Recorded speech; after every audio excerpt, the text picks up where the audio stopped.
আলেমদের ডেকে বলবেন, এ হাফেজেরা, তোমার মেমোরিতে, তোমার সিনায় আমার কালাম সংরক্ষণ করে রেখেছিলাম, এই জন্যে আমি তোমাকে ক্ষমা করে দেব।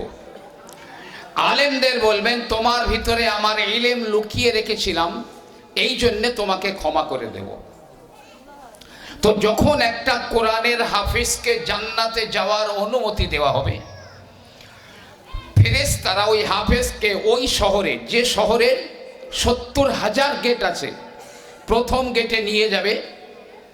দেখবে 70,000 ফেরেশতা ওয়েট করছে। কোরআনের হাফেজ যখন যাবে,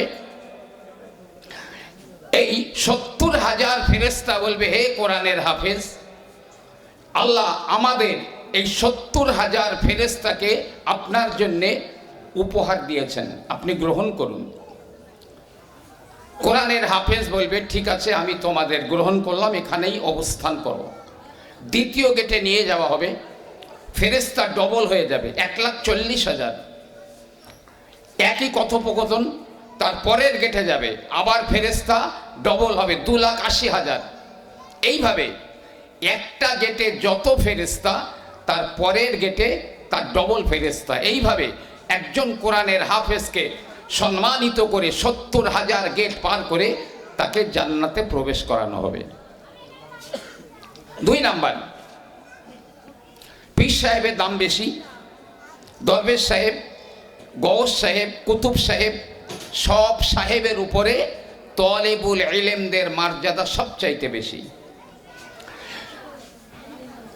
দেখাতে পারবেন না পৃথিবীর কোনো কিতাবে। পীর সাহেব, দরবেশ সাহেব, সুফি সাহেব, গৌস সাহেব, কুতুব সাহেব, তাদের যখন রাস্তায় চলে, তাদের পায়ের নিচে ফেরেশতারা নূরের ডানা বিছিয়ে দেয়। কিন্তু হাদিস পাকে আছে, তলেবুল ইলম যখন সে বাড়ির থেকে বার হয়, তখন ফেরেশতারা তাদের থেকে বরকত নেওয়ার জন্যে তাদের পায়ের নিচে ডানা বিছিয়ে দেয়, নূরের ডানা বিছিয়ে দেয়। খুব স্বল্প সময়, এরপরে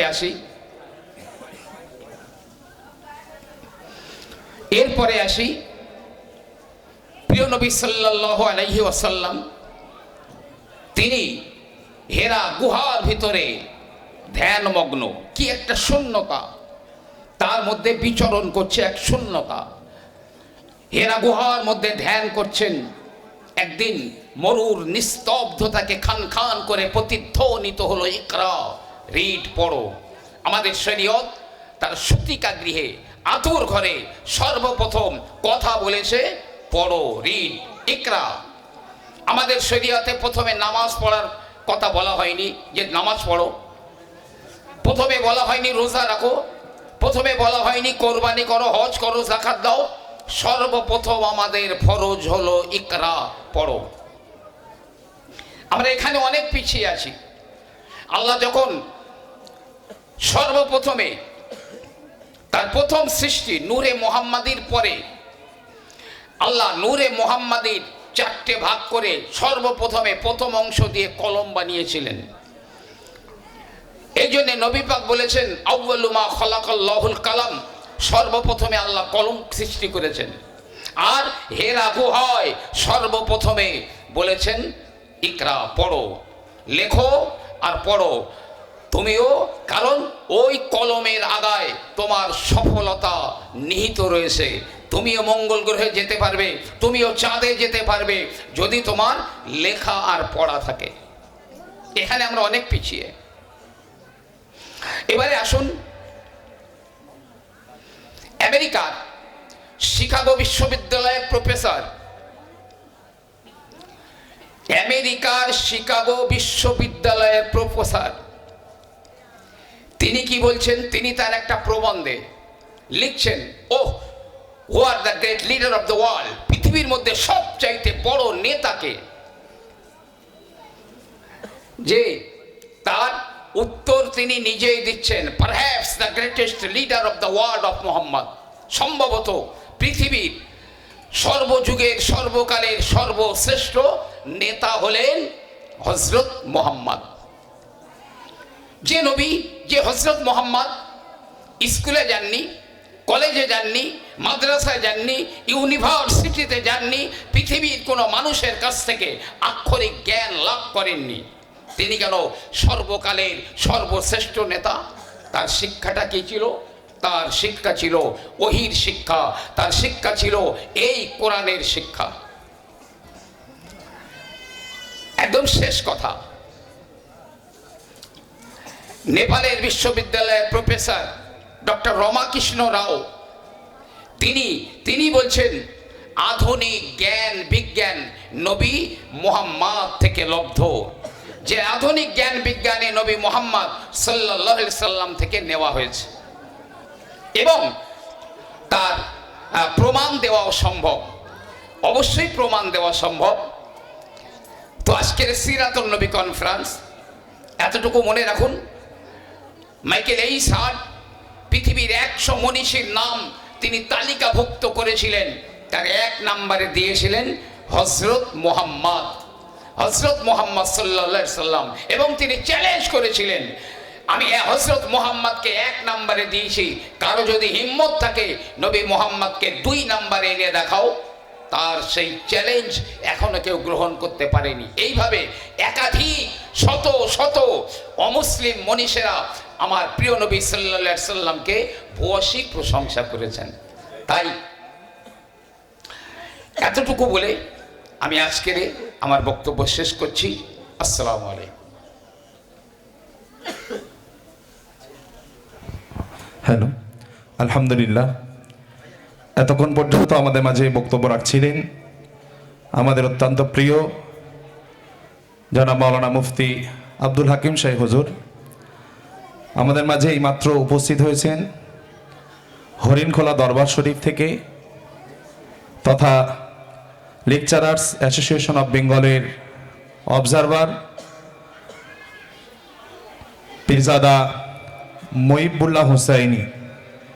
আমরা পশ্চিমবঙ্গ আল কোরআন ফাউন্ডেশনের পক্ষ থেকে হার্দিক অভিনন্দন, ভালোবাসা ও মোবারকবাদ জানাচ্ছি।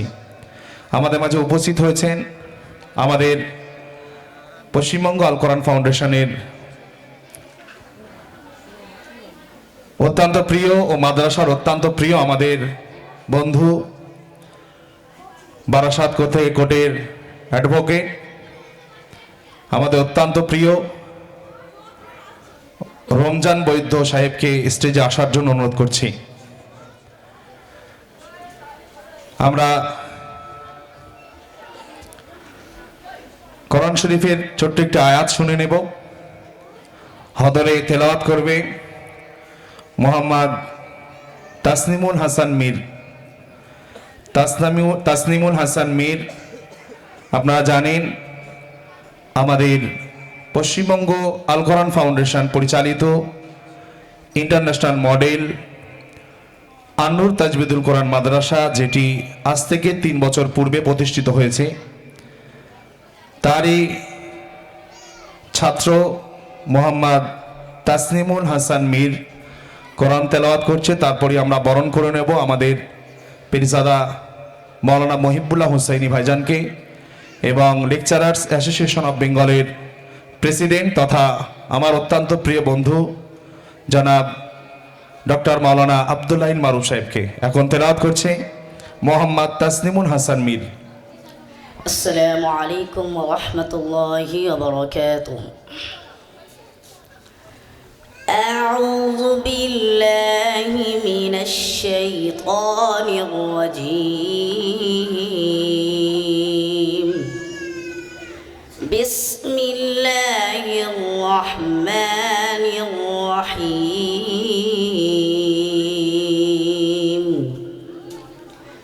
وأما القاسطون فكانوا لجهنم حطبا وأن لو استقاموا على الطريقة لأسقيناهم ماء غدقا لنفتنهم فيه ومن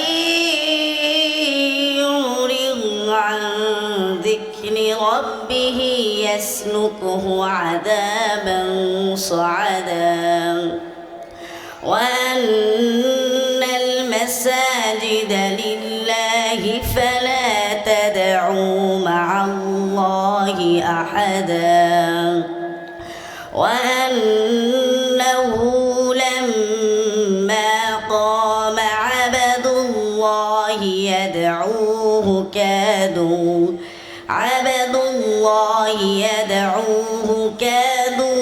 يكونون عليه لبدا قل إنما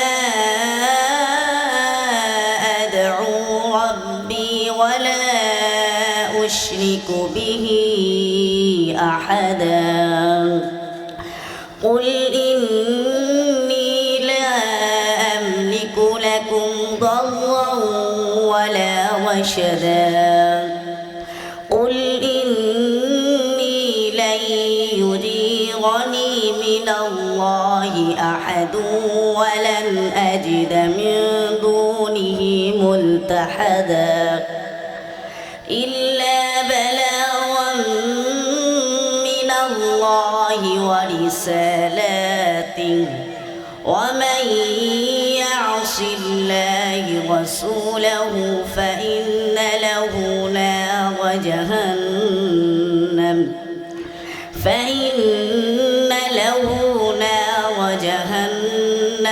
خالدين فيها أبدا صدق الله العظيم. السلام